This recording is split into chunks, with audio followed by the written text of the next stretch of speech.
Maaga nga pala ako nagising kaya naman samahan niyo ako kung anong gagawin ko ngayong araw. At kung gusto niyo malaman kung ano ang pinagagawa ko sa aking trabaho ay panoorin niyo to hanggang dulo. Pagkatapos ko magligo dyan kami nga ay nagbiyahe na agad papunta sa aming trabaho. Malayo nga pala yung trabaho namin kaya namin sasakay pa kami ng tricycle para makapunta doon. At ito nga't pinabilis ko na nga para makita niyo kung ano ang pinagagawa ko sa aking trabaho. Siyempre sa pagtatrabaho kailangan natin galingan para sumaksis tayo. Alam niyo naman yan, aray ko. Pasensya na nga pala kayo sa boses ko dahil nga pala hindi pa ako masyadong sanay dahil nga pala ang tagal ko nang hindi nakapag-vlog nga ni aray ko nga ni. Pero ngayon sasanayin ko lang ang sarili ko dahil nga pakapalan ng turong mukha gagi. Ito ng labanan natin pakapalan ng mukha para ay grabe naman nakakasura mag voice over. Nakakailang putol na ako dito gagi.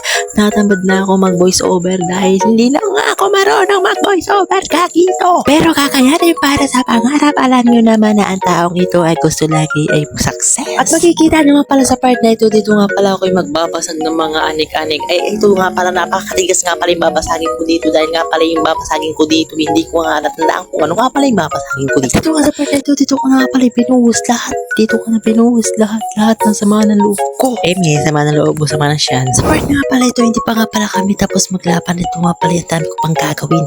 Ito nga pa yung aking papaknitin. Sa papaknit nga ay dapat nga pala hinahina lang at baka masaktan yung pinapaknit natin. Yan nga pala ako makakatagkrampa ng huwag na kasi ipilit kung ayaw. Kung ayaw sa'yo, di ayaw. Hindi ka naman kasi mahal.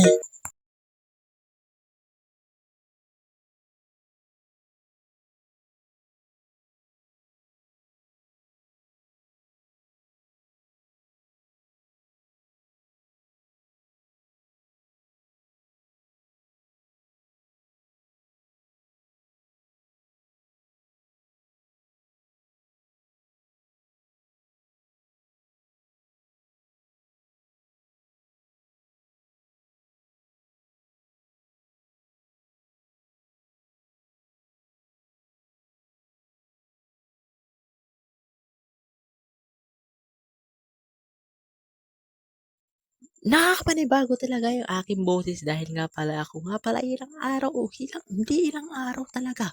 Ilang buwan na hindi nakapag-vlog gagi. Namimiss na ata ng mga taga Quezon Province ang aking pagbablog nga ni.